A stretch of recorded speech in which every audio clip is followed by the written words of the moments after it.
welcome to the Clock and Talk, an Arsenal podcast. I'm your host, Tez. You can follow us at clockend_talk on Twitter, and we are also on Facebook.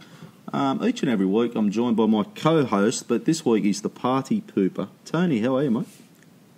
What party have I pooped this week? I mean, I probably am, but I'm not sure what I've done. But yeah, I'm good, thanks. I'm back in sunny England, enjoying the heat here instead of the heat in Spain. Not there's much difference. I just can't wait for the season to start now. I'm just watching football with envy at the moment. I was watching the Championship games yesterday and I'm watching the Community Shield now. And it just kind of makes me jealous that it's not Arsenal. Like, not in the tournaments, but I just want to be watching Arsenal. Fair call. Yeah, no. And you got to wait till, Sunday? Monday? Another week. Yeah, I mean, there's obviously Man United are on Friday, so there's Premier League games in 5 days, but for me to be back at the Emirates is still another 7. Party pooper because you've wrecked mine and Schwinn's party all week over Dembele. Oh, okay. Yeah. And before we better get him in, Wonder Kid, fence sitter, he's known as. Schwinn, how are you, mate? There it is. The regular duty resumes then from 2 weeks of really good intros to back to fence sitter. But you threw in Wonder Kid there, so I'll take it. I'm doing very well. Today is the second podcast I'm doing, so just a quick shout out to the Arsenal India podcast and Darren who had me on, and we discussed a bit of Arsenal and discussed a bit of a preview for the upcoming season. So give that a listen if you guys are interested in listening to me rambling on a bit more. But otherwise, I'm doing really well and ready to talk some Arsenal with you boys now. Hey, a little podcast slut, huh? Just a bit, just trying to see what else is out there, considering I knew that today's intro is going to be a bit different. So, I wanted to cover all my bases. It'd be you'd be looking for a pay rise shortly too, won't you?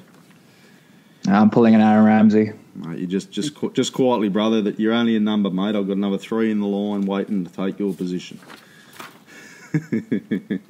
I'll let you have it. I'll let you have this one. Next week I'll have my revenge. Okay, now let's get into... I'm just going through my little rundown sheet here.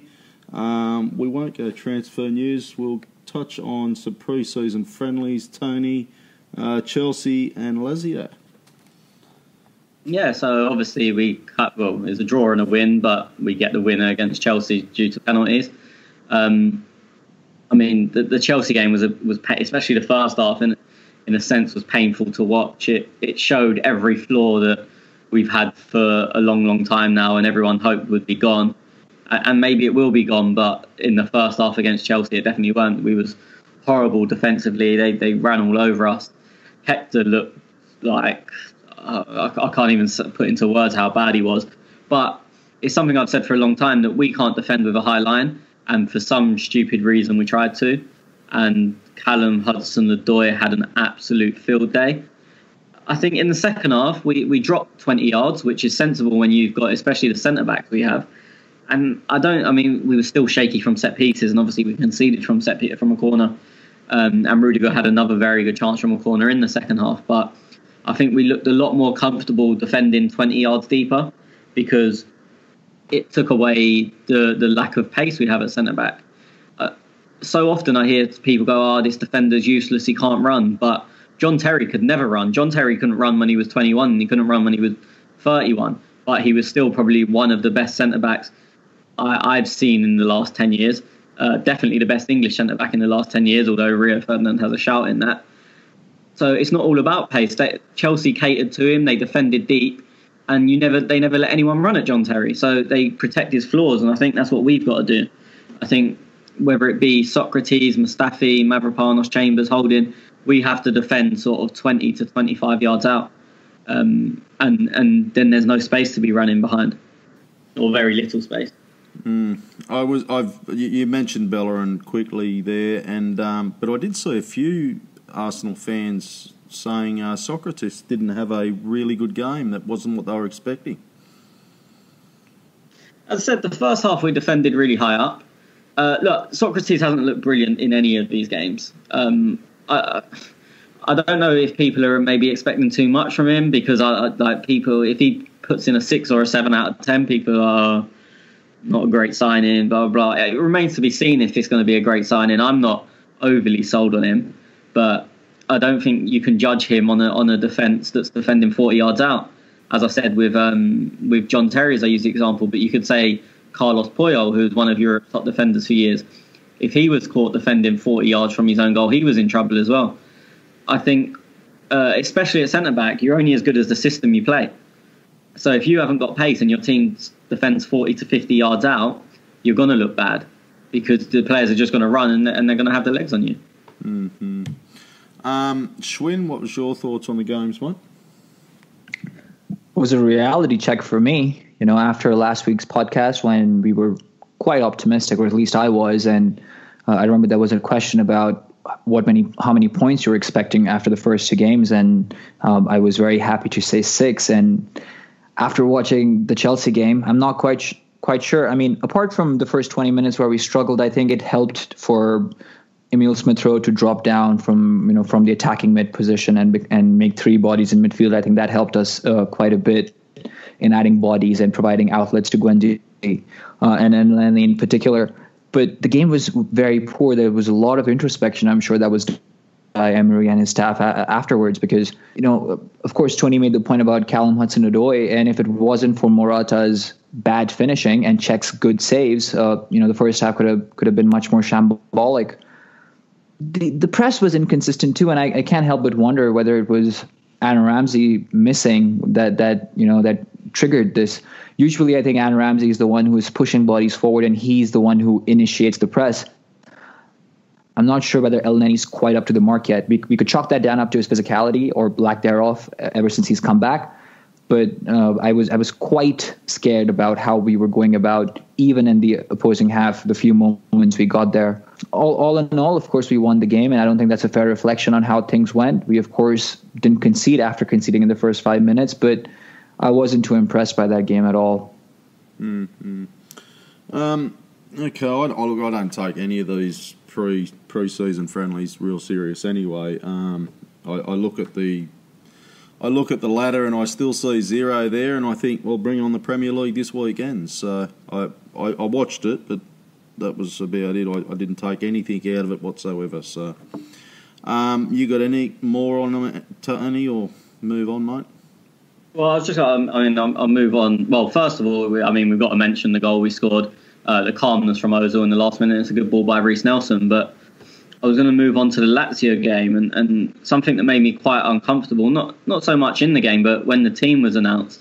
But I'm watching Chelsea Man City now, and I know it's semi-competitive being the Community Shield, but both of the teams that are starting are going to be something like what starts next week. At no point have we given what is going to be our starting 11 the chance to play together. So they've had all of pre-season, we've had 4 or 5 games now, but at no point have we had a first 11 out. And I remember moaning about this last year on, I think, probably our very first podcast.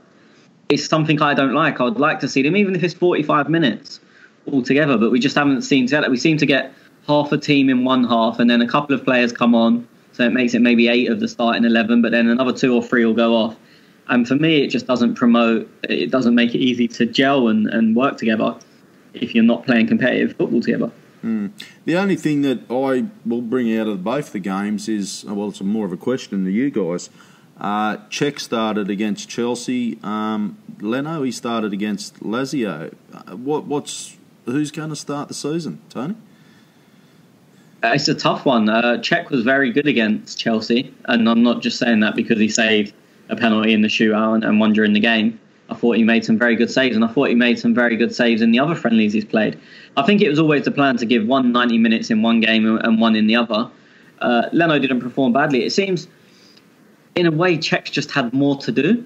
I can't remember Leno making a save where I thought, yeah, good save. I think every save I've seen him make has been like, oh, I would expect him to save that. That's not his fault. That's the quality of shots that are coming at him. But Cech's probably looked better because he's had more to do.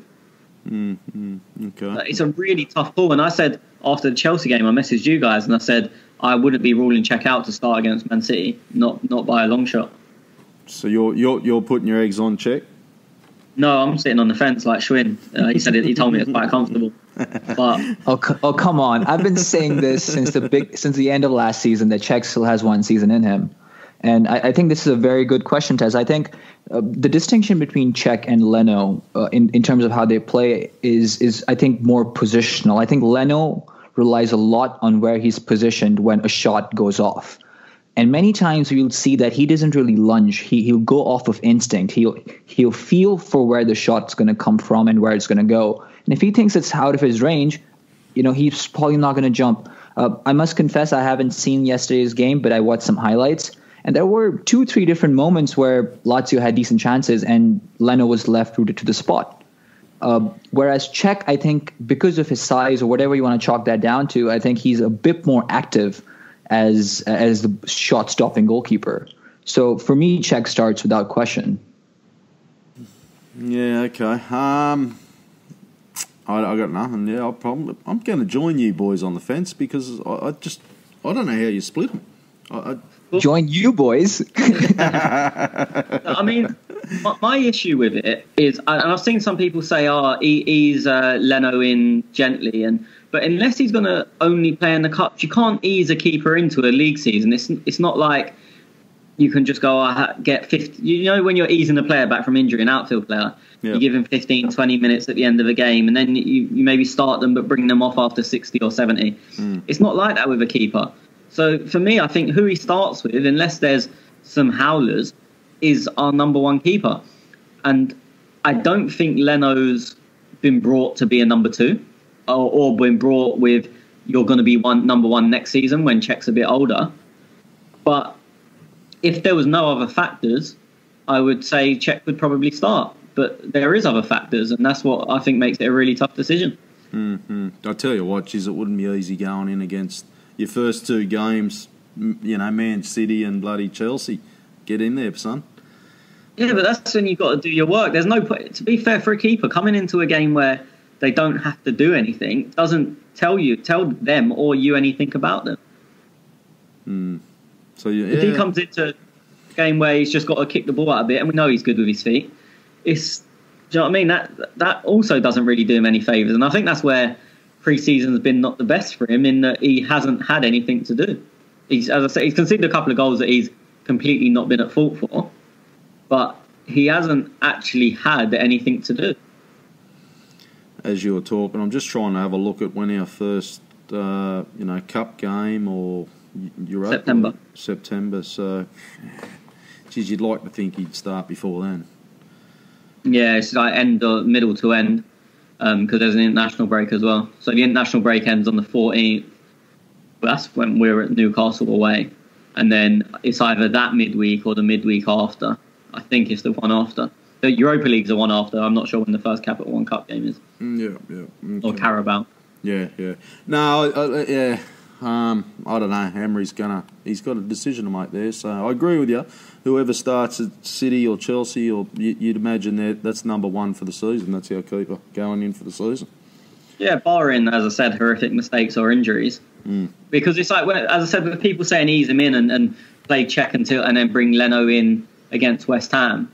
But what if Cech has two worldies, which you're capable of doing against Chelsea and City because you'd imagine you'll be tested. So then you go, Cech, you've been amazing. You've been our best player in both games, but you're done now. That's just not going to happen. Mm-hmm. But last season, we weren't like me and you did. We said we need a new keeper. Schwinn said Cech's got another year in him.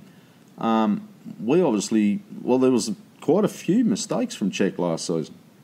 So that alone, I'd have to say, Leno. He starts. Yeah, it was difficult. I think had their pre-seasons been the other way round, then I don't think this would be a question. The issue comes with Cech's played well because he's had shots to face, whereas Leno, I wouldn't say he's played well. I wouldn't say he's played bad, but he's just had nothing to do. And when you've got nothing to do, you can't do nothing well. Yeah. No. Okay, just another one. Guendouzi. He's had a really good pre-season. So where's he type of sit, do you think? Tony? For me, I mean, looking at the City game, first of all, for me, it's going to be Xhaka, Torreira, Ramsey. And Guendouzi is probably the first sub, obviously situation depending. But, for me, he'll be on the bench and if anyone needs to change for whatever reason, he's the next in line. He's been good. In my opinion. He's been good. He has been good. I'm actually shocked to see a player in the the lower French league, or what was it? League? What is that called? The second division in France. Second division in France, yeah. Like, to come to Arsenal and do it, he's, and I know it's only pre-season, but he's looking really good. Yeah, he can play. Yeah. What about you, Schwinn? You like him? I do. I think he's got a lot of promise. As I said on our last week's show, very metronomical, always showing himself to his teammates, which is a very positive trait to have. And from what you can tell off the pitch, he's very playful. He's friendly with the boys, and he's already immersed himself into the team dynamic. Having said that, I slightly differ with you boys. I think in the pecking order, he might just be behind El Neni. And this is nothing against him. I think it's just a testament to El Neni's experience. He's been there. He's been in situations, especially against some of the big boys. When we're playing the likes of City, Chelsea, or one of our other rivals. I think Guendouzi's goal for this season should be to impress when he gets time and gradually, make his way above El Neni in the pecking order. But I think at the beginning of the season, maybe even towards, in the first half of the season, Emery might turn to El Neni just to bring that solidity instead of opting for Guendouzi. I remember the last season, the first half of our podcast career, when we're bloody riding off El Neni just about every week, and by the end of the season, we're like, oh, he's not a number one player or a starter. But towards the end of the season, he was showing a bit of hope, I suppose. But yeah, maybe you're right, Schwinn. Maybe you're right. I don't know. But for me, I like this Guendouzi bloke. I think young bloke. He's I think he'll be the first off the bench over El Neni. That's just my opinion anyway. Boys, do you want to get into a season preview? Because we've. Sorry, Tony, you want to add anything else? I'll say, let's go. Let's go. Okay, so we've asked the boys at the Clock End Talk on the blog to also do their predictions. You can find that clockandtalk.blogspot.com. And Craig, he runs all that for us with Carl and who's that other bloke? Savvy, how are we, Savvy? So they've done their season predictions up there. Texas Gooner, he's there as well. A couple of the other boys. So if you want to put your predictions in there, you can jump on the website and throw them in the comments, because it's always fun to have a look back at the end of the year and think, oh, shit, I was right. Like Tony, he's always wrong and I'm always right. So... so just jump on there on the website and throw up your predictions. Now, Tony, league winner. Man City. Schwinn? Man City. Yeah, I'm going to say Man City as well. Tony, FA Cup winner. Liverpool. Schwinn? I'll go for Chelsea. I'm going to go for Arsenal. Top four, Tony? City, Liverpool, Chelsea, Arsenal. Schwinn? In that order. Schwinn? I'm going to go City, United, followed by Liverpool and Chelsea. Okay, I'm going to go City, Liverpool, Arsenal, and Chelsea. Okay, so obviously I've said that order. So our next one was, where does Arsenal finish? Now, I've said third, obviously. So what do you say, Tony? I said fourth, and Schwinn, we're still unsure because he doesn't back us again in the Champions League. Schwinn, sixth, seventh, eighth. Where are you putting us, mate? Fifth. Fifth, okay. Tony, who's your golden boot?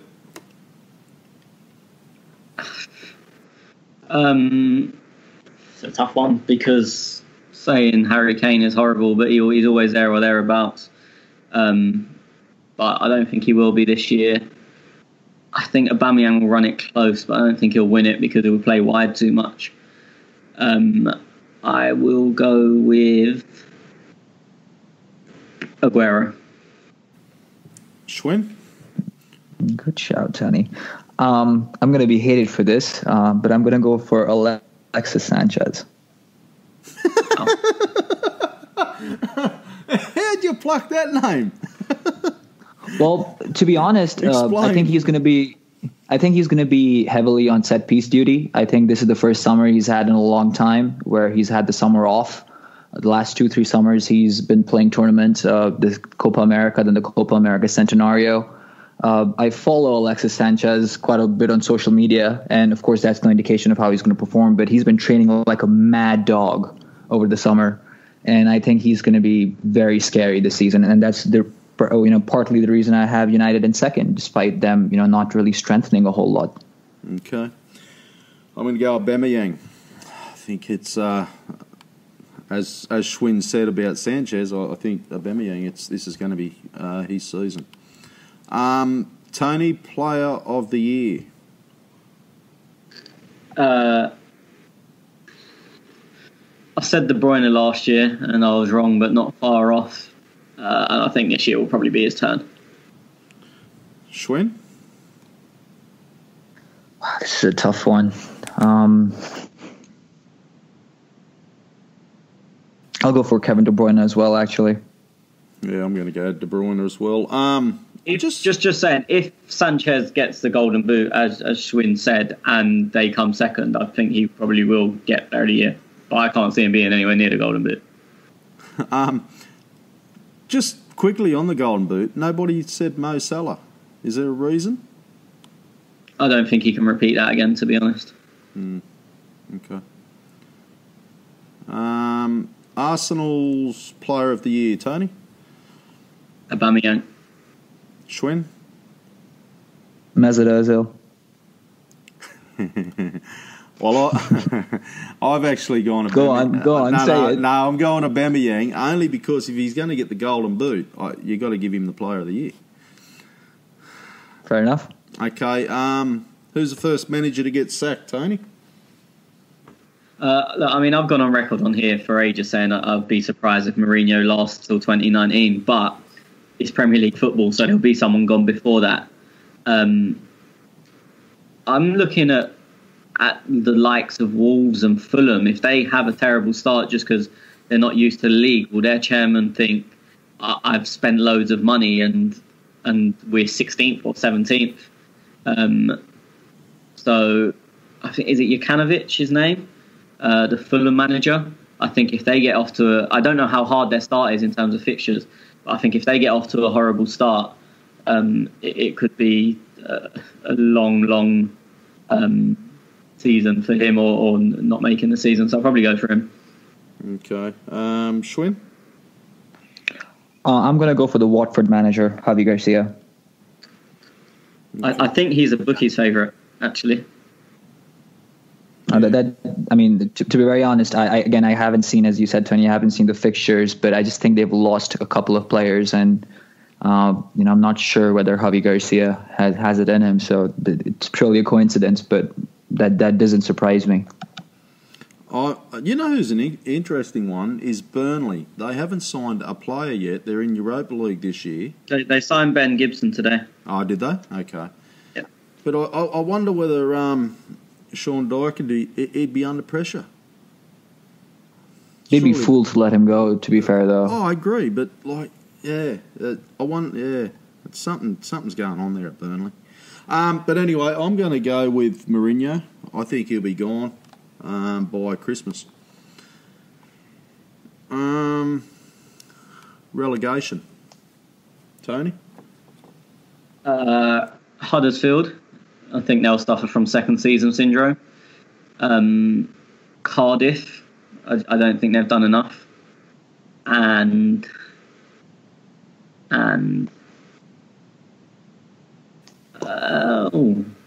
third one's tough. See we all do prep before this show. Yeah, I can't even remember who's in the league. Fuck it, Tottenham. I don't think we'll go down, but I can't think of anyone else, so let's go with Tottenham. Schwinn? I'm going to go for, in no particular order, Newcastle, Watford, and Cardiff. Yeah, I'll change Tottenham to Watford. Okay, I'm going to go Cardiff, Watford, and Huddersfield. So what you said? Same as me. Oh. Yeah. Okay. Okay, so that's about it, boys. Oh, sorry, no, we've got the flop of the season. Tony? I'm looking at signs. Yeah, I mean, it's looking at signs that I don't think he'll do well, and I may be judging this based on what I'm watching right now, and he's having a horror show. I don't think Jorginho's suited to the Premier League. Wow. Look, you've got to look in terms of price. We was talking earlier, and I said I don't think Moutinho's suited to the Premier League, but he's at a team that are just coming up, and he's only cost 5 million, so no one will ever call him the flop of the year, even if he is poor. Whereas Jorginho, I think people are expecting something from him, and I think the issue with him is he's a good player and he'll keep the ball ticking over, but he won't get any figures or anything, and he'll have 90 completed passes a match, but not many of them will be creating anything. So I think there'll be a lot of questions about what does he actually do at times. Because in England we don't rate keeping the ball. In Spain and Italy, that's the key thing. They want to keep the ball will eventually wear teams down. With the pace and the blood of thunder of the Premier League, everyone wants you to try and score with every touch. And Jorginho really isn't that type of player. Okay, Schwinn? I have a few names in mind. You only allowed Richarlison. Yeah. I just want to put them out there for the record. Richarlison is one. I think going off Tony's logic in terms of the price tag, I think even if he gets 10 goals, let's say, I think that might be a decent benchmark for him. But 50 million is a big price tag despite a deflated market. So he's one of them in my mind. Seri for all the praise he's gotten over the years from Arsenal fans ever since he's been linked with us. And the third one is Fred, which I'm not quite sure how he's going to fit into the United squad. So I think I'm going to go with Fred for this one. Yeah, okay, I'll go under your logic as well. I'll throw a couple of names. Look, I think Alisson. And not that I'm... very good shout. Not that I've got the shits that he left Roma for Liverpool, but I just think the price tag Liverpool pay for him, I just wonder what the expectations are of him this year. And he didn't have the greatest World Cup, so I think the daggers might be out for him quickly for Liverpool fans if he makes a few mistakes. Another one, Philippe Anderson at West Ham. I also wonder what the expectations are there as well for West Ham supporters. So, look, I'm going to go Alisson though. But the other two that I was type of thinking, there was another guy who bought in. Actually, it wasn't another guy. It was the whole Wolverhampton team. All them Portugal players they've bought in. I don't know how they're going to gel. They've bought in lots of, and everyone's saying they're great signings, but it's going to be hard for that team to gel quickly. And if they lose a couple of games on the trot, then actually no, I should be shouting out for their manager too. They're going to be under big pressure. Big pressure. Is that the manager? They got the oh no, he's Portugal manager as well. Yeah, okay. So Wolverhampton, yeah, these are going to struggle, I think. But anyway, Alisson, he's my flop of the season. Okay, that's about it for our predictions. So you can also add yours, and please do, because I want to have a look back at them later in the year to see if you're as smart as us. Now, Tony, I want to talk about a bit of transfer news. Firstly, I want to get your opinion, though, boys. The Premier League window shuts on Thursday, and as everybody knows, every other league is still open until, I think, Italy's open until about the 18th of August. And then you've got the French League and the Spain League, La Liga, open until the end of August. Now, I didn't know Italy had moved forward. I thought they were staying the 1st of September as normal.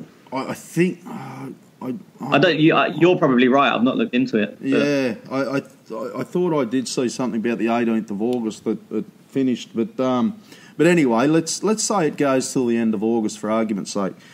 What's your thoughts on now that the Premier League window shuts in 6 days' time or 5 days' time or whenever time you listen to this podcast, compared to the rest of the windows? I think it's ridiculous. I think moving the window forward to the day before the season starts is a good idea, but it has to be the same date for everyone. There's strong rumours going around, I'm sure most people have seen them, that Real Madrid aren't even looking to do business while there's English clubs in the market, because they'll look at a player and the selling club, even if it says from Germany, say they're looking at Lewandowski, and they'll say, oh yeah, Man United are going to pay 100 million for him. So then Real Madrid, if they want him, have to pay 100 million, whereas if they do it on Friday, so the day after the English window's closed, there's no threat of English money. Also, I mean, I don't think many, because English clubs can still sell after that date, but obviously they can't replace them. So it means the price of players playing in England will go up, but the prices of players everywhere else will go down. So, I mean, it's rumoured that that's what Real Madrid are doing. Obviously, I don't know how true that is. So I have no issue with it being the day before the season starts, but the two issues are not every season starts at the same time, and I think it should close on the same date for everyone. Yeah, my worry is, and we'll get to it in a minute, is players like Ramsey. They're look, and they're not going to go abroad. But if the Real Madrid go, we can't get Hazard, we can't get this, we can't get that, and just hypothetically, I'm not saying this is a rumour or this is going to happen or anything like that, but if Real Madrid come in for Ramsey on, let's say, obviously after the English Premier League window is closed, we're screwed. We can't replace him. You wouldn't sell him. Or you have to replace him before you sell him. So you buy on August the 9th or whatever day our window closes, and then you've got 21 days to sell, basically. But if they come in for a big offer, surely you're not going to go on. Yeah, but what you've got to do, if you know you're willing to sell him. So if Arsenal know now, I'm not saying this is happening, but if Arsenal know now Ramsey's not going to sign a contract, what they can do is sign his replacement now, even though he's still there, and then they can still negotiate selling him up until the window closes in whatever country. So September 1st in most cases. And if they don't sell him, then you're stuck with two. Yeah, but I mean, you're going to accept some price for him. Teams aren't going to completely ignore him. But I mean, that's the game you play. I mean, it's a lot of times some teams sell and then buy, and other teams buy first and then sell. So there's more than one way of doing things, more than one way of cooking an egg. Mm-hmm. Schwinn, what's your thoughts on the Premier League window closing early before the others, mate? I mean, conceptually, I think it's the right idea. I think, if I'm not mistaken, and please correct me if I am, I think all the clubs voted unanimously to close the window before the season starts. And as Tony very articulately mentioned, it's preposterous. That's not how the market should work. You have potential buyers, and some may argue the biggest buyers, leaving the window. Leaving the market, and then the players like clubs like Real Madrid and some of the other ones can carry on with their business. So I'm not going to go over that once again. But what I do find baffling is, as you guys were talking, I was trying to look up when the Italian window closes, and I found 3 different articles mentioning 3 different dates: the 18th, the 25th, and August 30th. So if someone has any clarity on that, then please do share with us what the date for that is. Yeah, I'm pretty sure it's the 18th, right? I think they can go to there's loan deals that go a bit longer. So that may... Oh, no, that wouldn't be right. Yeah, I'm not sure. I mean, I'm looking at a standard article from the Evening Standard, as I said, that says, other than the English Premier League, every other window closes on the 31st. So, I have no answer to what you say. Of course, you watch the Italian league much more, so I would believe you, but it's just conflicting things, that I'm reading here. Mm-hmm. No, it's all right. It's the actually 19th of August my time, but anyway, doesn't matter. Yeah, but that's even a weirder one as well because the others go to the end of August, but they've decided even whether it be the 18th, 19th, or 25th. That's odd again. To the other couple of leagues who go right to the end, it's why can't they just get all on the same page and go, okay, let's all agree the window's going to shut on this date. They were. Everyone was on the page of September 1st, August 31st. And then the Premier League started messing about. And then now it looks like everyone's on singing from a different sheet. But they haven't ever been in every other window. Mm-hmm. That's bloody bizarre. Next year, you'd like it to go back to September 1? I want everyone to be the same. So whether that be September 1st, whether it be August 1st, whatever it is, I just want everyone to be the same because it manipulates the market. Mm-hmm. Yep, okay. Now, talking about transfers, a couple of transfer rumours running around. Danny Welbeck. I was reading that Everton were in for him, Tony. Yeah, I've seen links with Everton, I've seen links with West Ham, and I've seen links with Besiktas. Who? Besiktas. Fuck are they? Turkish. Oh, okay. Same team that's been linked with Ospina.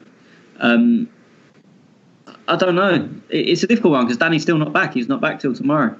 And it leaves you 4 days to sell him. Obviously, if they are considering it, they're discussing it already. I'd be surprised if he moves out of England. I could see him at an Everton. They don't have, off the top of my head, Cenk Tosun's their only striker, and he's more physical, but they've got no pace as a 9, which is where I'd imagine they'd use Danny. Obviously, Richarlison's going to play wide.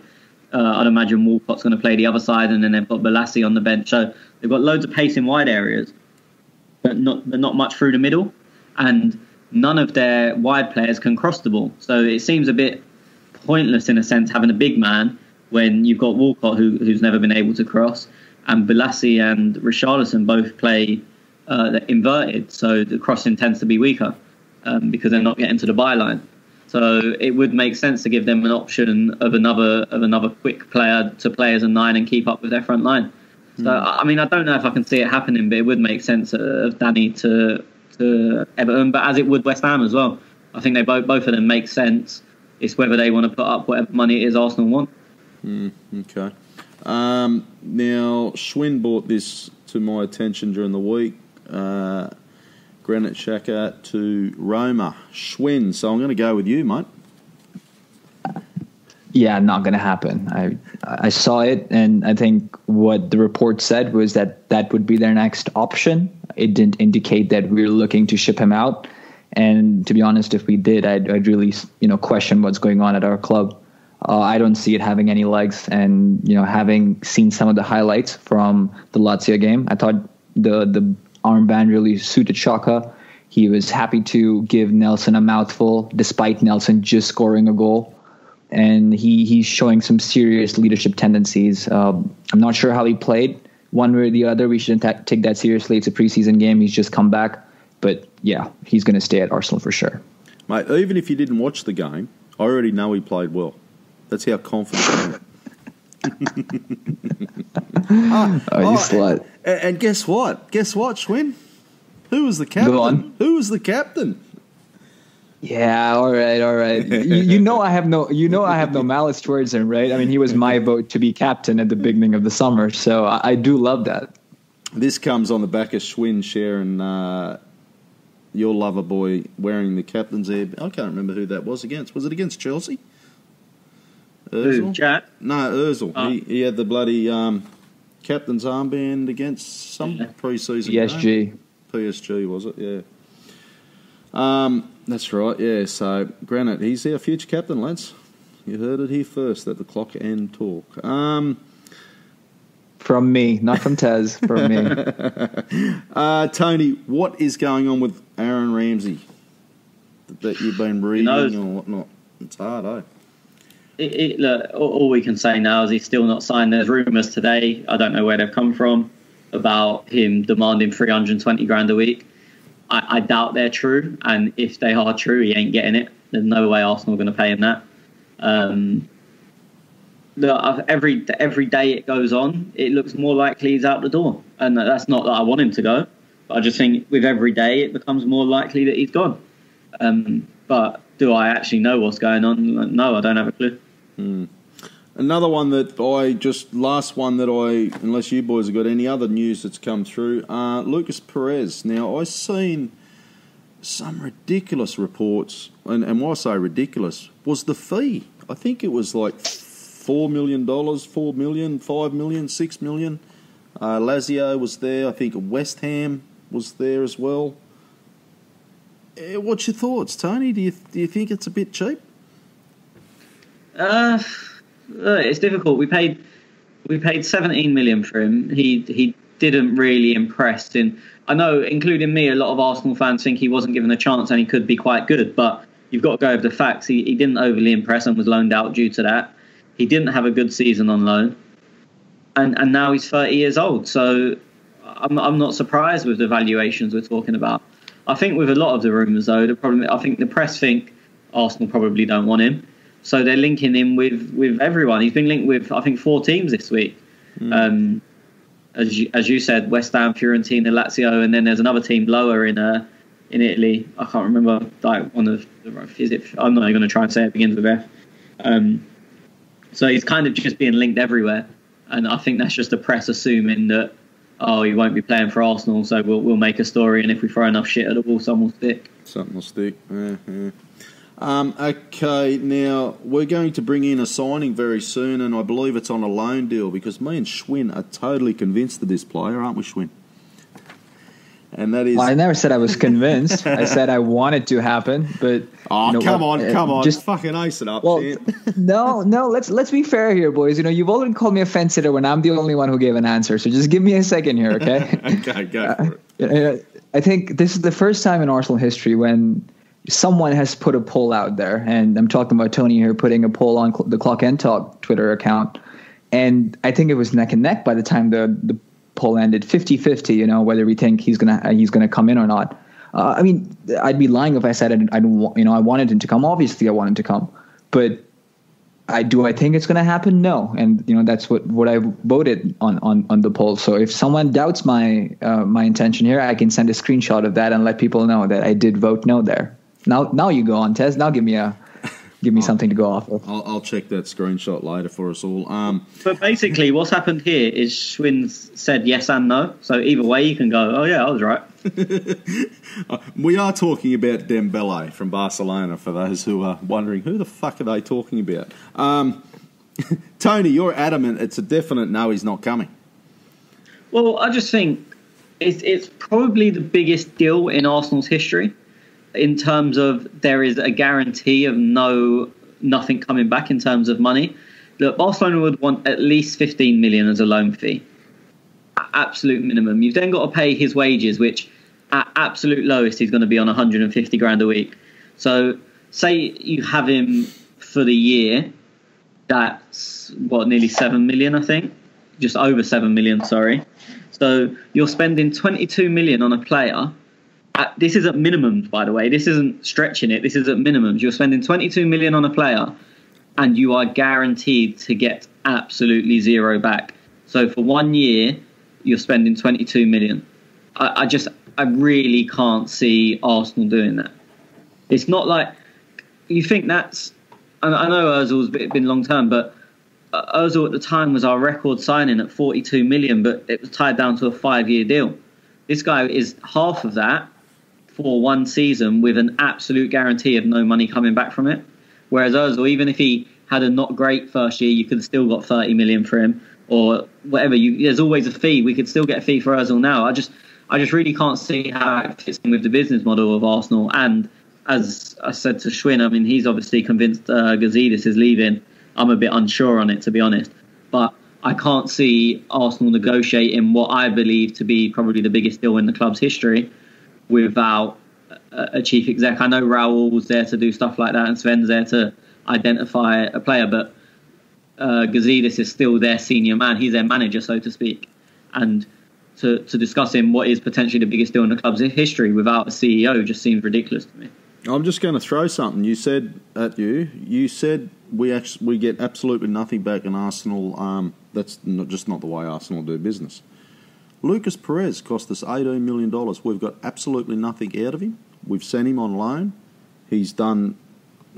He scored a couple of goals in Europa League and whatnot. And now we're looking at $4 million if the rumours are correct. But you've said we've got absolutely nothing back, but we did get a loan fee, and we've also got the potential to get a transfer fee, and he could have been successful. Look, you have to gamble. You never know if a player's going to be successful, so that is always part of the gamble. But we know with Dembele, whether he has the best year of his life or the worst year of his life, he's going to cost us that fee, and there will be absolutely nothing in return. So that's what I'm saying. It's not with Perez. We took a gamble. With him, we wouldn't. And I know that you can say with him we'd get better results on the pitch, which you would assume is true.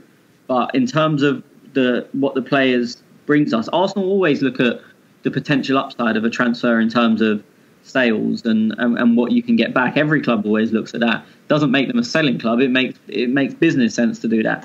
And I just think the signing of Dembele makes sense on a football pitch, but business-wise makes absolutely no sense at all. And we know Arsenal are run as a business. Look, don't get me wrong, I want him. I'm not saying I don't want him. Yeah. I'm just saying I really cannot. I'd be absolutely amazed if it happened. And look, I hope come Thursday I'm sitting here amazed, but I don't think I will be. Yeah, I know what you mean. And you're breaking it down as, like a business type model, you're saying.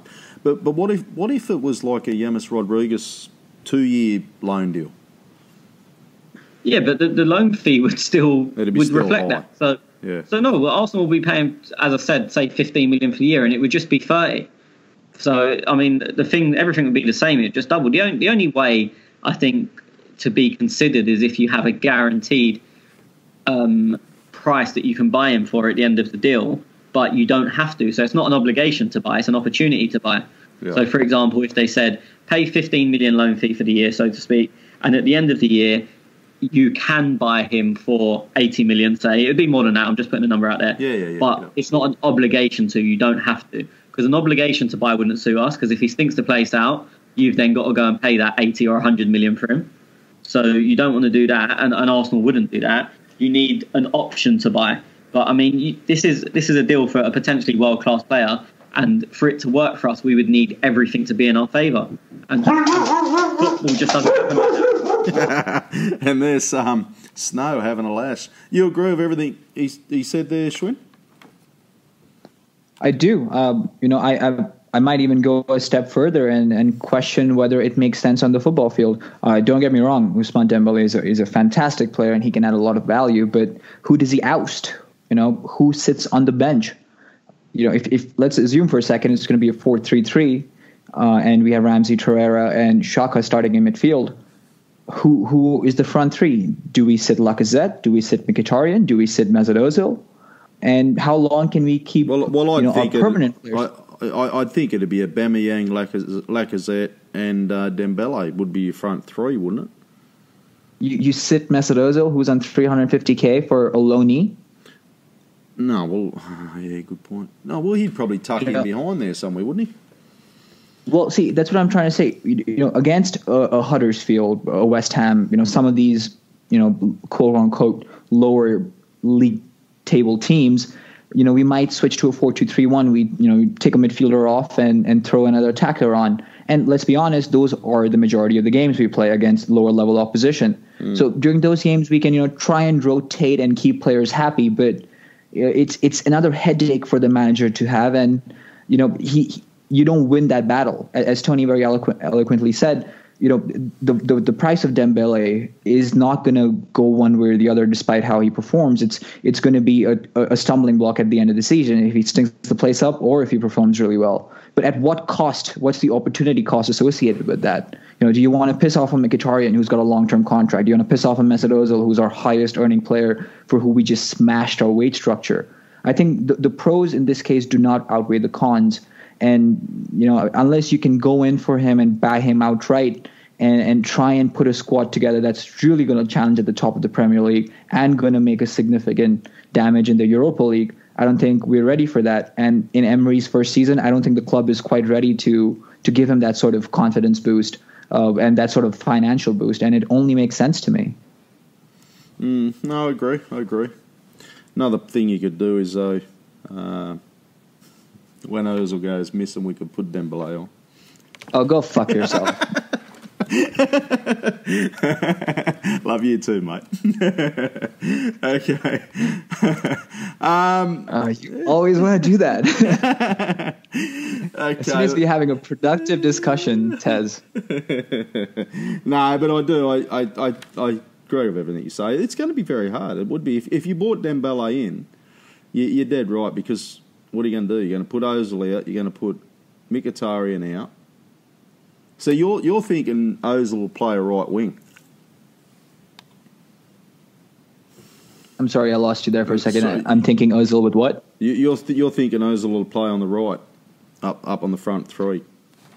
Yeah, I think if you're playing a team like a City or some of the top level opposition, I think we'll throw in an additional body in midfield and let Mesut take up a position on the right wing, which we always, as we know, is very fluid. He's happy to tuck in and let Aubameyang and Lacazette become, the two strikers, which virtually becomes a 4-3-1-2. And, against some of the other teams, maybe go to a 4-2-3-1, take off Xhaka or Torreira or Ramsey, depending on who's available, what our next fixture is like, and throw in a Mkhitaryan on the right and let Mesut take the number 10 position. I think we're going to have a very fluid formation. It's, one of the biggest problems I had with Arsene during his time, that you could pick out the team well before the game started. And, this is a good problem to have. Even sitting here today, we don't know what the team is going to be for, our next game. And, if people like us who are not experts, but, are well versed with what's happening at the club, how the preseason has gone, if we cannot pick a team, you bet your ass people at Man City cannot pick their team. And, this is not a testament to us. It's just unpredictability at its best. No, great totally. So each and every week we are joined by a couple of listeners, and this week Chibi has joined us. How are you, Chibi? Hey, how's it going? Good, mate. Good. You enjoying the preseason? I am loving it. Excited to to get started next week, though. I feel like I want the season to start just already. Let's go. Let's see what Emery has for us. Let's see how our team is and stuff. We're excited, mate. We're excited. Okay. What's your question, mate? My question is, Kolasinac is injured. We're going to sign the left back, right? That's just common sense where we have to do it. I thought already that we needed one defender anyways. Now with Kolasinac injured, just surely we have to sign someone. Am I losing it, or do we 100% have to sign someone like right now? I'm hearing you, and I was thinking of exactly the same thing the other day, but I couldn't think of too many left backs that we'd look at signing. So I'll throw this to Tony. What's your thoughts, mate? I'll start off by saying I don't think we will. He's out for 10 weeks from last week, so say 9 weeks once the season starts. Nacho's back in training. Ainsley can fill in there if needed. It's not, you don't want him there long term, but he can do it if necessary. So I don't think they'll sign someone who could then go and be third choice in 10 weeks. Okay. I'm not the biggest fan of Kolasinac, and personally I would sign a first choice left back. But I think if they were going to do that, they would have done it regardless of Kolasinac's injury, and they would have done it earlier in the summer. The one I think would possibly be available is the PSG left back, Kurzawa, or I'm not entirely sure how to pronounce it. But I can't see us doing it in this window. I think if we was to get a first choice left back, we would have done it in May or June, and it would have been irrespective of Kolasinac's fitness, because personally I don't think he's good enough anyway. Well, can we just say that that's the big differentiation between us and Man U or Man City or Liverpool or even Chelsea?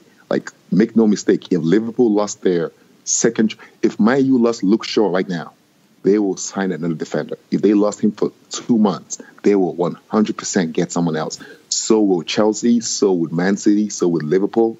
I'm just saying, this is the difference. This is why we compete for top 4 places and not for the title places. I just think that, Monreal too is even hurt, by the way, number one. He too is hurt. He's not seriously hurt, but he's hurt as well. I'm just saying, if Kolasinac is going to be hurt for 2 whole months, even if it's a loan, we have to get a defender in. We're already thin at the back. We can't get any thinner. That's just, that's just. No, I'm hearing you, mate, and I echo your thoughts as well. What's your take on it, Schwinn? Look, I agree with Tony completely. So I'll tackle what Chibi just said in the aftermath. Look, our business model is very different to a Liverpool or a United or a City. I don't disagree with you that they might go in and quote unquote go in for a panic buy this late into the window with a player out for 2 months.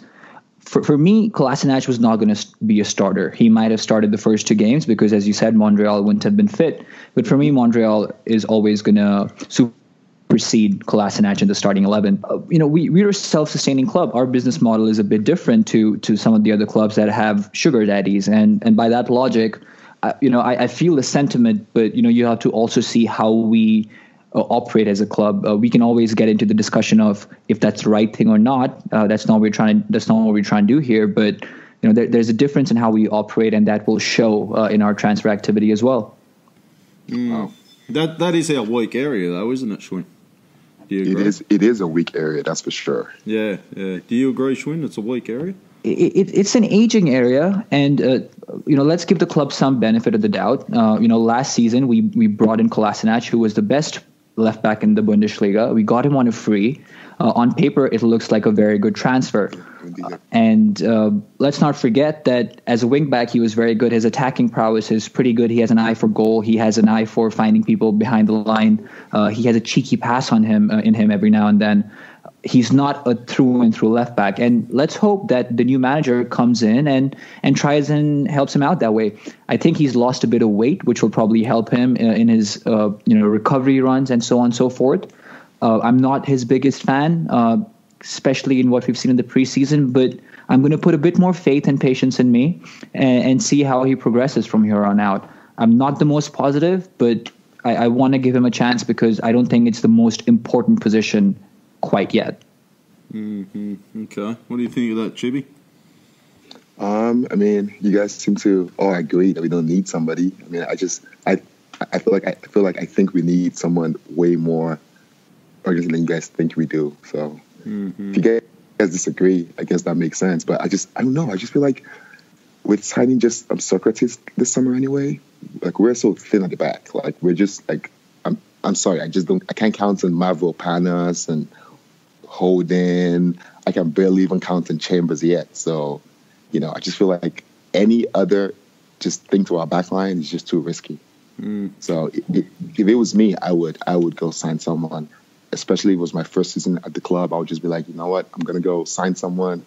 Even if it's someone who's 30 years old on a loan or something, it mustn't be Kozawa, who's expensive and young. It can be some 30-year-old left back from Italy or something who just knows his job, like say a Liechtenstein on the left and just have him there. I would do it. I think it's important. Tony, just throw a curveball at you though. Mafropanos or Socrates, has any of them played in a left back role that you know of? No, neither of them have. As I said, it will be Ainsley. So I would imagine our left back order is Nacho, Kolasinac, Ainsley, and then Osei Tutu, who's not really a left back, but he's played there more than others in the squad. So they will be our four, so to speak. I don't actually disagree that we need a left back. I just know in Arsenal how I know Arsenal. I'm pretty sure it won't happen. So I pretty much agree with everything you said. Just I'm thinking what the Arsenal I know will do. They could surprise me, but I would be very surprised. Yeah, that's a good point. Yeah. Okay, Chibi, thank you for your call, mate. And, we'll catch you on the flip side, brother. Yeah, catch you guys. No worries, buddy. And you too can get in touch with us at @clockend_talk on Twitter, and we've got the link up there in our bio. We try and get through a couple of live calls each podcast and talk to a few listeners. So thanks again, Chibi. Yeah. Thanks, guys. Thanks, mate. Cheers. Bye. Okay, let's get into some listener questions because we've got a heap to get through. I'm going to throw this at you, Schwinn. So Vish has asked, do you believe Bellerin will become a good defender, or should he rather concentrate on modelling fashion career? I saw this question come in, and it sort of touched a nerve. I mean, look, we all love Vish. He's been a supporter of the podcast since day one, I would say. And I think despite being very unhappy with how he performed against Chelsea, I think we need to sort of look at ourselves and, get away from all this modeling or any of this spiel that, players partake in off the field. We are no one to question what they're doing. And, a footballer will only be performing well if they're happy. And, for everyone, it's different what keeps them happy. For some people, it's saving rhinos. I'm talking about Aaron Ramsey, of course. And for some people, it's to indulge in fashion and, different activities. That has no bearing on how they perform. I would argue that if you're happy with some of your other extracurricular activities, you perform better on the field.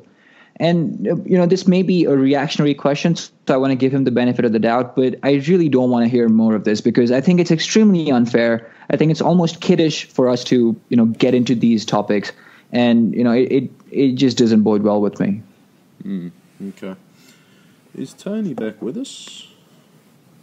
Never left, mate. Never left. Here he is. How's Snow going, mate? I don't know. Run off somewhere. Okay, another one from Vish. Does Kolasinac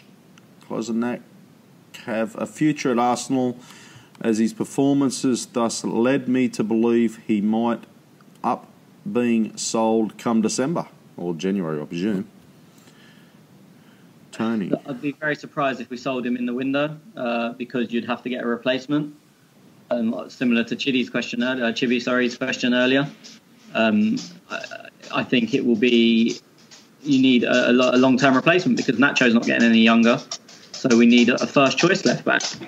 So I don't think it will be in January, but I personally, and all the regular listeners will know I've said this for a long time, I don't think he has a future at Arsenal. Okay. MAA Gunner, Schwinn, which Man City and Chelsea player are you hoping to be removed during today's game? Maybe go back to Tony on that one because he's watching it. Yeah, sorry. Schwinn. Go on, Tony. Well, I mean, I was just like, I'm watching it now. It's currently 1-0 City after 50 minutes. I can't believe how strong City's team is. I mean, look, we know Welbeck played, well, he didn't play, but he was involved in the World Cup up until the last weekend. And he's not back training yet. And Chelsea haven't got any of their players that were involved in the last weekend. So Hazard, Courtois, Kante are not involved. But City have started and up until this point are all still on the pitch. Mendy, Walker, Stones, who all played Mendy, didn't, but Walker and Stones played on the Saturday, the penultimate day of the World Cup. And they're back playing, as I said, up till now 50 minutes. De Bruyne's not on the bench, but he's sitting there in the stand, so he's obviously back from holiday. And it's just, I can't believe how strong their team is. When this question came in, obviously it was before the game, and I thought, oh, well, they're going to be a bit weak anyway. But I don't know how Pep Guardiola does it. He just seems to have his players ready at all times. Do you think, you know how you echo on the thoughts earlier of Arsenal's pre-season, and you were saying that you'd like to, see at least our starting lineup in these pre-season friendlies. Do you think that's what Pep's done here? I haven't seen the team, so I'm not real sure, but you're saying it's a strong team, so... Yeah, I mean, give or take, he's played. Phil Foden's playing, but as I said, De Bruyne is sitting in the stands watching, so that's probably the natural replacement there. But he has a lot of the players that, as I said, played in the World Cup. What I can see what he's trying to do, as I said, is something that I would advocate, trying to get in your players to play together before the season starts. My issue is with that every other club still has these players on holiday. So... Or they came back a day ago. I mean, there's been loads of pictures, obviously, of Dembele going back. It's not even proper Barcelona training. He's just back in Barcelona as of Friday, and he starts training on Monday. So, and obviously, he was involved in the last weekend of the World Cup. So it's not just a Premier League thing. Every other club has their players coming back tomorrow, and City have somehow got theirs out playing today. It's just bizarre. I don't know how they do it. It's unbelievable. What's Chelsea's squad? Is it a strong squad? Yeah, I mean, look, it's strong enough. They don't have their they don't have Kante, Hazard, and Courtois to run through it. It's Aspilicueta right back, Rudiger, Luiz, Alonso, Barkley, Fabregas, Jorginho. It was Pedro, Morata, Hudson-Odoi but I'm not sure if there was a change at half time. Okay. Who do you think will win? Because MAA Gunner has also asked that. Well, I'm kind of cheating because I'm 55 minutes in and it's 1-0 to City. So I'm going to go with City. But, I mean, their starting 11, for anyone that's not seen it or not watching it, is Bravo, but Ederson's on the bench. Who started left? Mendy started left back. Walker right back. Stones and Laporte. Fernandinho and Bernardo must have been. Mahrez, Foden, Sane, and then Aguero up top. So I think that's going to be quite similar. It won't be completely what we see against City, but it won't be far off. I'd imagine the keeper changes. I'd imagine the back four probably stays the same. Fernandinho stays in, Sane stays in, Aguero stays in, and probably Mahrez. So it's a good 8 of them. I'm just going to ask, and I know I'm dribbling on here. How's Morata? Is he looking all right, or are they going to bring Giroud on, you think? Giroud's not back because he played in the last week's World Cup. Course, so I'm saying City are the only team that magically have people back. Yeah. So, I mean, look, Morata's not been in the game, but Chelsea haven't really been in the game as an attacking force. They've not really. Jorginho's had a horror show. That's why you called him. That's why you said the flop of the season.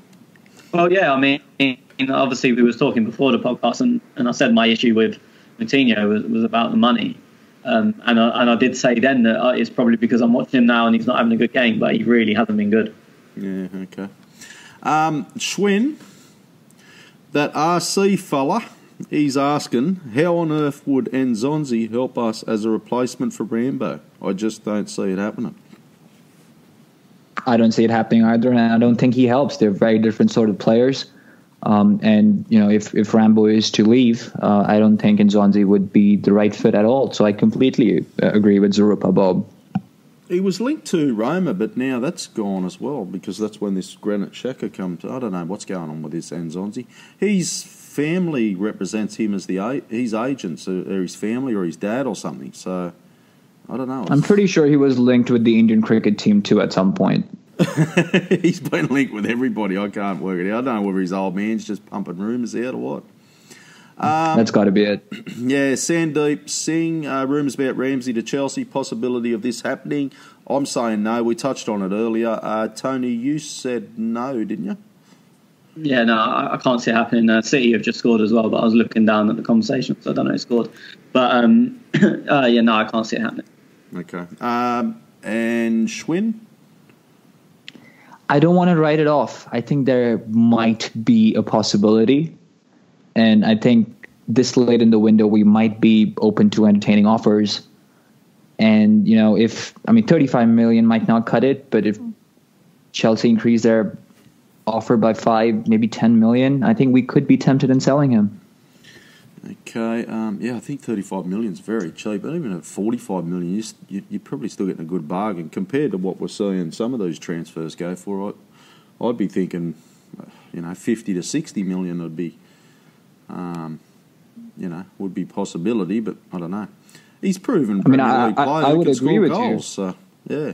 Yeah, no, I would agree with you. Statistically, he's an anomaly, in terms of his contribution. And if we look just one season past, Chamberlain left for about 40, 45 with a year left in his contract. And of course, Aaron Ramsey is a better player than Alex Oxlade-Chamberlain. But I think it might be the fact that we're starting to lose leverage. And if the negotiations up till now have been any trailer for what's gone on behind the scenes, then it's quite clear that we're not going to reach a consensus. And at that point, we might just have to minimize our losses.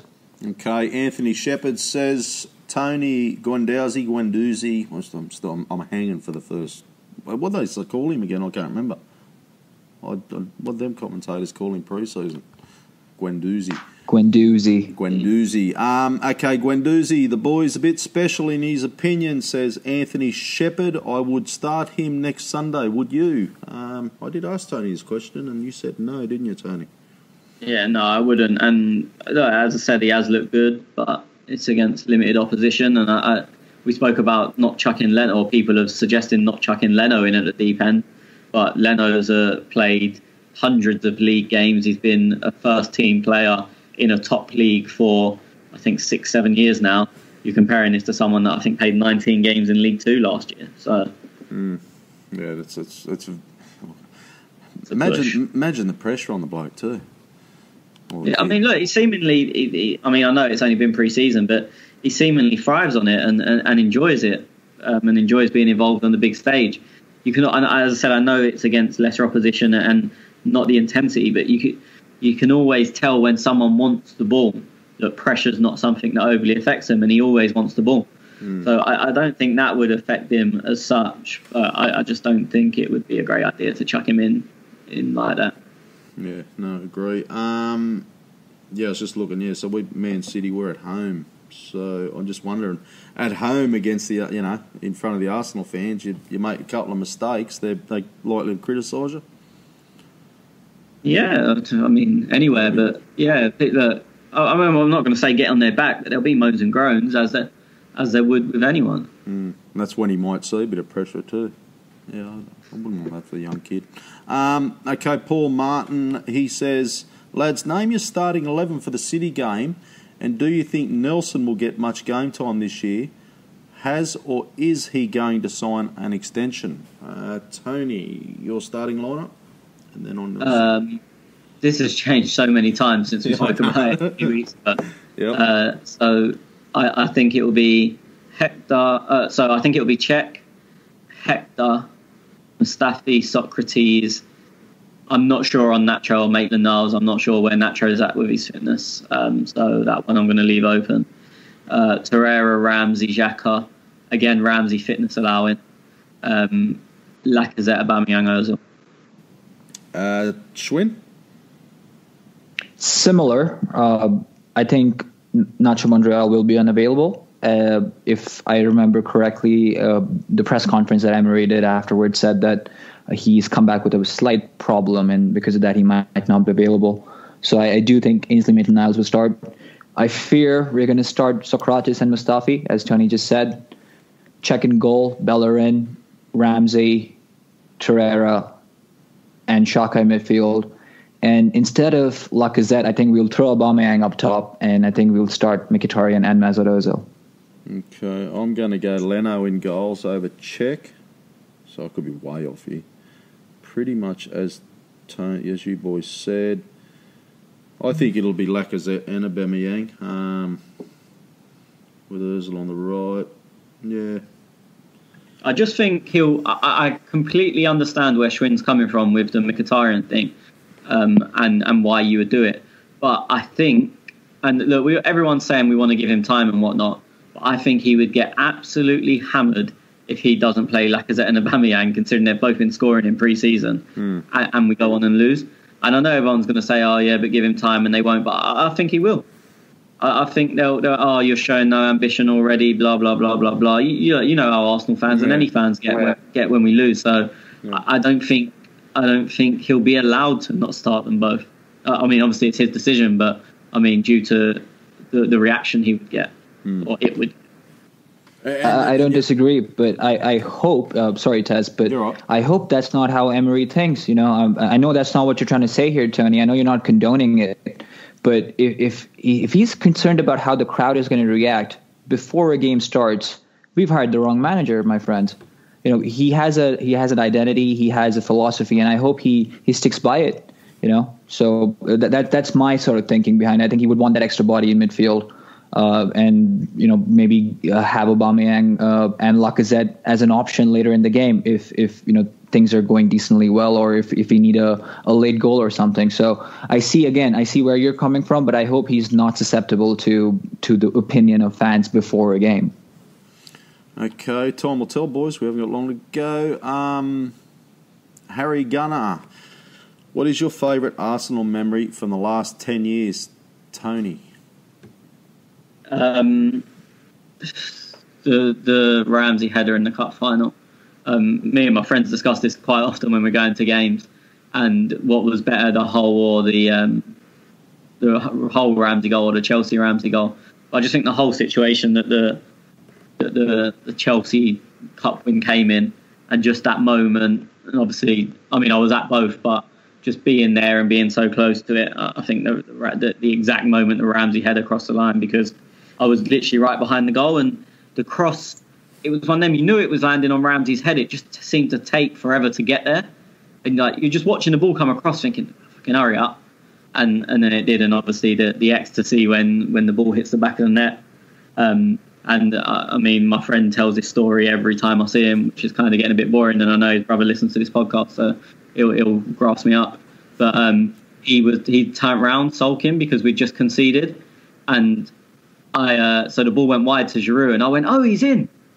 And he just literally turned around to see the ball in the air and land on Ramsey's head, who then obviously nodded it in.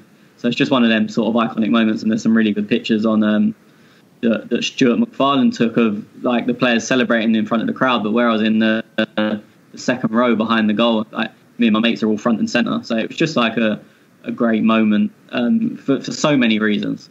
Cool. Schwinn? Hull, the final, and Aaron Ramsey once again getting us the winner. A vindication.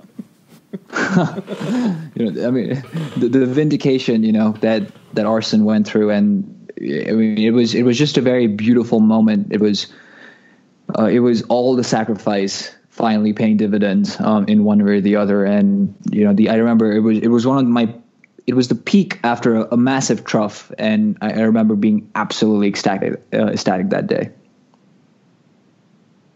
Very nice. Sorry, I was on mute then. Fuck, I can't remember what I did yesterday, let alone the last 10 fucking years.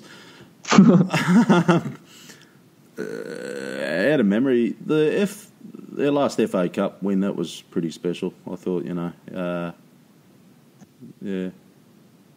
True. Yeah, I don't know, boys. FA Cup. Was Arshavin's goal against Barcelona, was that during the last 10 years, or was that more? Yeah. No, it was in the last 10 years because it was at the Emirates. Oh, that's right. 2011, wasn't it? I'm not sure. It was, I mean, people Tez is going to make a comment about this, but it was in the Wilshere game, wasn't it? So it must have been...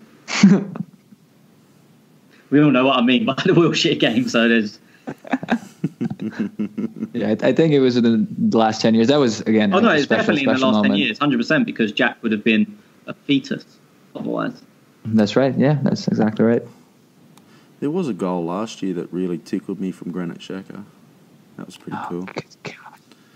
Oh, that bloody Scorpion. I'm just fresh in the whole memory, but I should have read this question prior. I would have fucking done a bit of thinking. The Scorpion by Giroud. Well, now since you brought up Granit Xhaka, I have to mention Mesut Ozil's goal against Napoli. I mean, that goal is no one absolutely cares. Special, right? Nobody cares. Come on, for fuck's sake. Anyone who sees that finish, if you see it from behind the goal, the technique on that is outrageous. Come on, back me up on this, Tony. Yeah, no, I mean that whole game that was a really good game. We played really well, and it was obviously his first goal for the club as well, so it meant a lot. And yeah, it was. It's one of them, and I've mentioned this about other goals before, but you don't really get any credit for it, but it is ridiculously hard to do. It was a great finish, but I mean, for me, putting that or any individual goal up there with the greatest moments in the last 10 years is scandalous, in my opinion. But I don't know, I value trophies. You're sort of talking like Tottenham fans at the moment. Oh yeah, we value that goal we scored. Oh yeah, brilliant. I'll tell my kids about that. I won't tell my kids about the wins at Wembley lifting trophies. I'll tell them about that goal we scored one. Incredible. I should have never sent this one to him, should I have? Okay, let's keep going. Harry Gunner also says, see what happens when you ask them questions, Harry Gunner. Do you think Emery has to find a way to fit Lacazette and Aubameyang into the same 11, or do you not mind one of them starting on the bench? Look, we already touched pretty much on it. They have to start together. Even the relationship, I've noticed, what they're portraying, they just seem to be getting on like best mates. So to me, they've got to be starting together. Tony? I would more than happily see Lacazette dropped. I've said this a million times on here. But I feel like he's going to be forced to play them together, as I just said. And I think it's a bit unfortunate that if we had a few smaller teams first, then he'd get them used to playing together and build the relationship. And then it would be quite normal to start them together against a City or a Chelsea. But where we've been thrown in the deep end, it'll be interesting to see what he does. But as I said, any regular listener will know personally, I'd be not more. It sounds like I hate him, but I'd be more than happy for Lacazette to be dropped. And it's not because I hate him. I just think we're a better team with Lacazette, with Aubameyang through the middle. I think he offers so much more. Okay, we got a young lady who listens to us, boys, and this is a real worry because your language, Schwinn, it's just not called for, mate. So you're going to have to watch your fucking mouth, you cheeky little bastard. What's her name? Oh, wow. Firing shots to the guy who never uses the C word. Just ask the questions. At Z Thorpe AFC. Oh, yeah. So who would you start at the back? Obviously, Czech or Leno. We've obviously touched on that. Christian Scanlon. With the left back injury crisis being a concern, we touched on that. Can you think of a worse panic buy Arsenal have ever made, though? Tony? Ooh, I really should have prepared for this one. Silvestre. Or him or Scalacci, one of the two. It's hard to differentiate between the two of how bad both of them were. Probably Scalacci because he was first choice. He came in as our first choice centre-back. Okay. Schwinn, you got any? I might have to say Igor Stepanov's. He might be. I'm not sure if that qualifies as a panic buy. I personally wouldn't. That's why I didn't say him. I think he was just brought, which in some ways is as worrying, but I don't think he was a panic. Okay, boys. Yeah, yeah. Go, Schwinn. Yeah, I'm really not sure. I have nothing to add on that. Okay. Sandeep Singh, he says predictions for the City match. Think it might be a high-scoring game, just like the last two seasons with Liverpool and Leicester. What was that Leicester game? They were both 4-3, one to us and one to them. Yeah. What do you reckon, Tony? Watching this, I think City will beat us. They're a bit more open than they were at times last year, so I would go for a City win with both teams to score. Okay, Schwinn? Similar. I think it's going to be 4-1 City. Okay, I'm going to go Arsenal will win this one. I'm going to go, we'll get up by 3-2. So a couple of goals in it, but I just think, I like what Aubameyang's, I like his pre-season at the moment. I think he's ready to strike. Chris Palmer, give it 3 weeks, and he says Lichtsteiner to get up to speed. Who will start in the league, him or Bellerin? Yesterday showed me that he hasn't come here to sit on the bench. Tony? No, he definitely hasn't, but he also probably doesn't have a 40 to 50 game season in him, so there is going to be some rotation. He would obviously want the rotation in the case that he gets the league and Bellerin gets the cup. And Bellerin would want the same. He would want the league and Lichtsteiner to have the cup. So there's a bit of competition there. Okay. I'm not a Bellerin fan, but I think we have to wait to see how Lichtsteiner does in the league. I could see him. He's more than capable of taking Hector's place, but he's got to go and earn it. That shirt's available in my mind, and he's got to go and win it. Okay. Chris Palmer taking into account Schwinn, the minutes and performance by Xhaka and Torreira and Lichtsteiner yesterday. Do you think any will start against City next week? Oh, as I said earlier, I didn't catch the game, but considering it's City, I can see at least Xhaka and Torreira starting. I'm not sure whether Emery would be fond of the idea of Lichtsteiner going against Sane, and he might opt for Bellerin instead in that position. Okay, Sarvesh, Tony, and hang on, and he's asked 2 questions, have he? No. And who do you guys think will be the surprise player this season? Can be an old player, doesn't have to be youth talent. Tony, surprise player for this season? It's difficult because 3 weeks ago, Guendouzi would have been a brilliant answer, but now everyone seems to think he's he's a mixture of Xavi and Pirlo. So it wouldn't be a surprise if he wins World Player of the Year or some nonsense. I mean, in terms of breakthrough season, I think at this moment in time, it looks like it's got to be him. I can't see Nelson having a good year. I still think he's too small. Physicality, not obviously height-wise, I don't think his physicality is up to where it needs to be. Smith Rowe, sorry, I don't think he will get enough game time to break through. So yeah, and I can't see any of the old heads really surprising us. I think we know what we've got from most of them. Obviously, Nacho was a big surprise last year on how well he done. I don't think Mustafi will be as bad as he has done in previous years. I hope not, because I think we'll defend a bit deeper, and that suits him more. But I think one that will make people sit up and take notice if he does get enough game time is Guendouzi or Guendouzi, however you want to say, or however it is said. Okay, Schwinn, you got one? Surprise play. Yeah, I was going to say Mustafi. I think he's going to benefit from having a lot of game time, and considering how much we've written him off over the last season, I think he's going to have a good season. I'd also like to throw Lacazette into the mix, who has disappointed over the last season. I think he's going to be able to get some pressure off of him with Aubameyang next to him, and he might have a point to prove, which will be a good push for him. Yeah, I was going to say Lacazette as well. I think to be fair, I actually would say Xhaka, but I say him every year, because I think it will give him a bit more license with someone more disciplined behind him. How can you already improve good? Brilliant. You can improve good easily. Nah.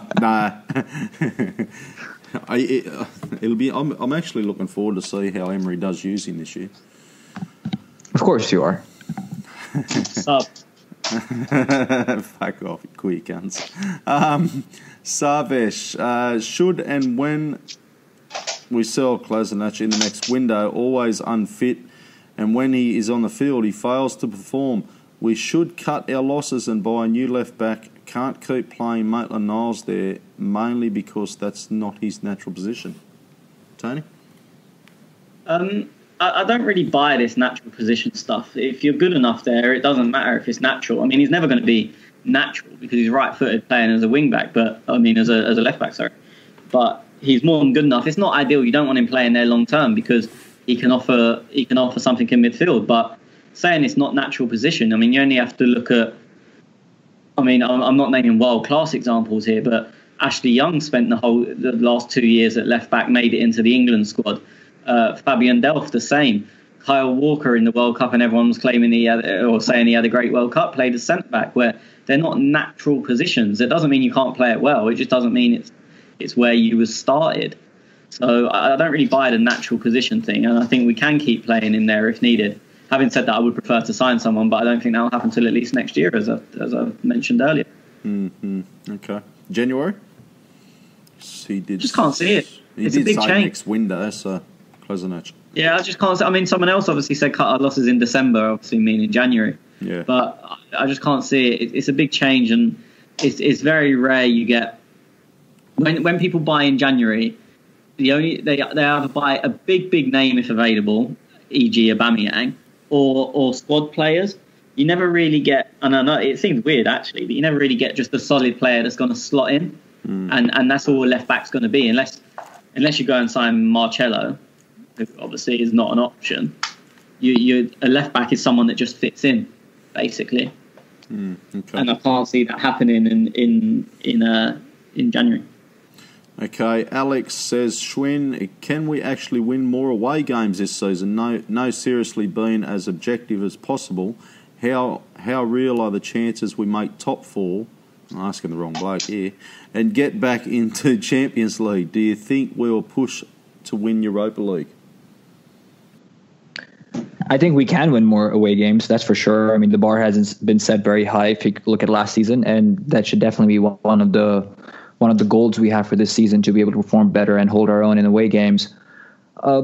As for the top four, I think there is a real chance. I mean, I'm not gonna, just because I said we're gonna finish fifth, I don't think, I don't believe for us to finish in the top four. I think there's very real chances. It's just how we get on and how we make use of momentum. And of course, the Europa League push will be decided by, again, just like last year. Look at where we are in the table come February when the going gets a bit tougher. We're out of the group stages, and we have a bit more serious opposition that we'll be facing. So I don't think that we'll steer too further away from that template, and that would be the go, I would presume. We left our Europa League predictions out because we have no idea who's even in Europa League yet, so we're going to wait. We'll do that in a podcast some stage later down the date. Chris Palmer asks, Tony, was Torreira everything you expected? I'll be honest. I watched an extensive highlights package. I was out when the game was on. So, and the type of player he is, he's not really involved in any highlights. So, from what I've heard, he was steady without being exceptional. But I can't give you my own opinion on this because I didn't see anything of him to have one. Time will tell, though, because we will soon be critical if he isn't. Cosman Buta. Last night, Schwinn, a better team, would have scored. Lazio were good, better, pass away from a couple of goals. Do you think we will get better or just as leaky as last season? Lazio were decent yesterday, and to come close to times they did in the highlights package I saw was a bit concerning. Leno, again, as I said earlier, was found rooted to the spot a few too many times for my liking. There was a chip shot that hit the crossbar, and what was shocking to me was that Leno even jumped to try and get a hand on that, and it wasn't really an exquisite chip. So there were a few concerning moments from what I saw, but I think we will get better. I think that there's a lot to be positive about in the way Emery has taken over and how he's instructing our players to perform and to press, and I think there's a lot to look forward to. That's not to say we won't be leaky. I think we will continue to have some of those things in our team, and those only go away with time. But overall, I think compared to last season, I am quite optimistic we will perform better than what it was last year. Okay, Tony, Brad's ask, or at Original Brad's, in a big game, would you guys play both Mickey and Ozil? I think playing both might not be the best of the team, as tracking back isn't their strong suit. I wouldn't, but also that is true. But they're both hard working, and I don't want to hear this Ozil doesn't work hard bollocks, because we all know he does.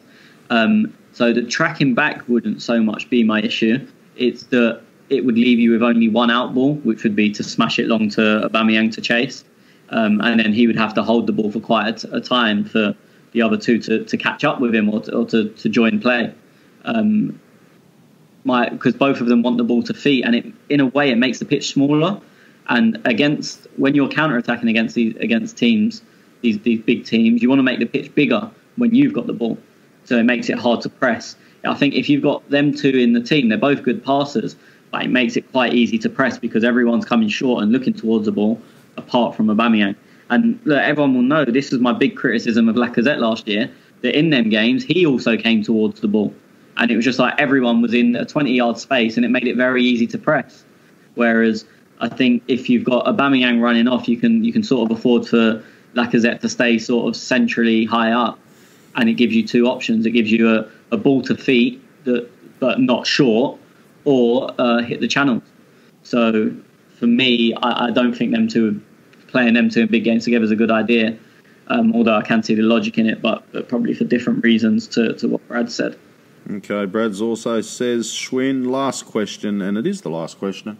Why do you think Arsenal seem to not spend much on the defenders? If you look at United, Jose buys defenders every year. Pep spent loads on defenders. Liverpool broke a transfer record on a centre-back. Arsenal seem to only spend big on attackers.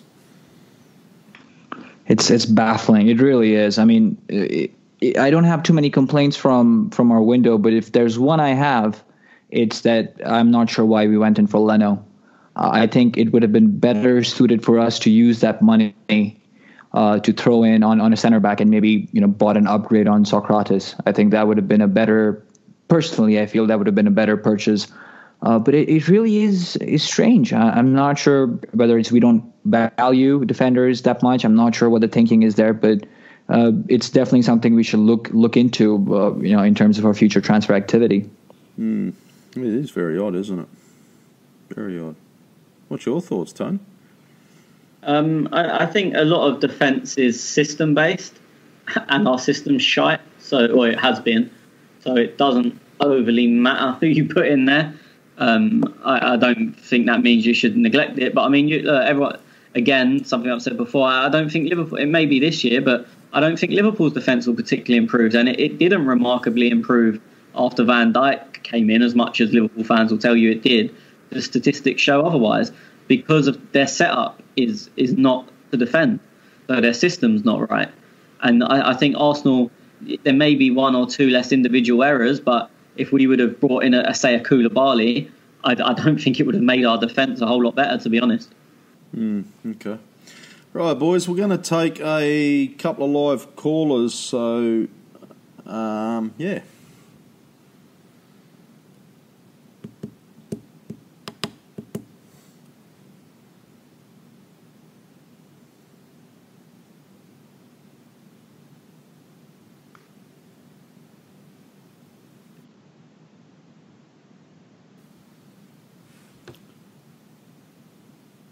Okay, and you too can give us a call anytime. You can find our Skype thing in our bio at @clockend_talk. Tony, I've just got to quickly, I don't know if you don't really listen to our podcast much, and I don't really listen to it back, but I always do in the edits. Rocketarian, he's been a solid listener since we've started. He's going to do a new intro for us, so we're looking forward to that, so we'll give him a shout out. He does tell me it's going to be ready next week, so you can follow him at Rocky Taryan. And looking forward to it, Rocky. Hopefully it's what we want, mate. Okay, boys, you've got anything else? Nope. I think we're all set. Now we're going to be back, so I should have thought about this earlier. The game is Sunday into Monday for me, so we'll be recording after the game on the Monday. Is that right, Tony? Yeah, so it'll be 8 days unless we sign Dembele on Thursday, and then I'm pretty sure we'll manage to fit one in on Friday. Yeah, okay. Yeah, definitely. If we... Oh, Dembele, how good's that, boys? Get excited. We may be here Friday then. You're saying we're signing, Probably won't. No, we were thinking about doing a transfer deadline, but there's not really much to talk about. Well, it all depends what happens. I mean, it doesn't have to be a Dembele. If Arsenal are in the market and there's something to talk about, we'll be here. But there's no point doing a pod for the sake of it to say, oh, Arsenal have done nothing. So, you know what I mean? It's a bit pointless. So if anything happens, or if anything exciting happens, and there's a reason to pod, we'll obviously do it. If not, it'll be 8 days from now, after we've beat Man City 4-0 and we're top of the league. Yep, sounds good to me. Thank you, gentlemen. Thank you, Schwinn, as always. Thank you very much. And thanks, Tony. And we'll speak to you hopefully Friday after we sign Dembele. Right, boys. Thank you.